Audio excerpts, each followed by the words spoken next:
म्हणजे ताई शिंदे ताई, जेव्हा तुम्ही बाजारात जाता, दुकानदाराकडे जाता, दुकानदाराला 500 रुपयाचा माल दिला, दुकानदारांनी 500 रुपयाची नोट दिली तर 500 रुपयाच्या वस्तू दिला, हे मोजून घेता का सोडून देता? हा, मोजून घेणार? नक्की नाही हो, सोडून देता तुम्ही. हे बघा काय आहे, मला सांगितलं दुकानदारांनी, आजकाल पुण्यात परिस्थिती अशी झाली का तुम्ही नोट कितीची पण द्या, दुकानदाराला जेवढं वाटेल तेवढाच माल तो देतोय, लोक गप गुमान घेतात आणि घरी जातात. किंमत नाही आपल्याला पैशाची.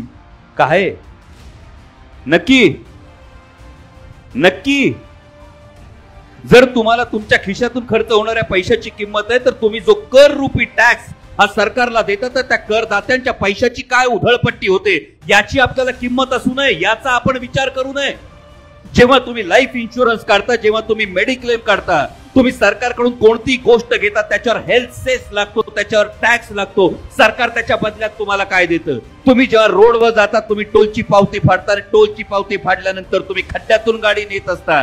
तुम्ही नवीन गाडी घेता, साधी मोटरसायकल घेतली तरी 23% जीएसटी देता, आणि ह्या 23% जीएसटी दिल्यानंतर सुद्धा तुम्ही खड्ड्यातून कशी बशी ट्रॅफिक मधून मोटरसायकल काढता. जर 500 रुपयाची गोष्ट घेताना वस्तू मोजून घेता, तर ज्या सरकारला टॅक्स देता त्या सरकारला वाजवून घ्यायची आवश्यकता वाटत नाही तुम्हाला?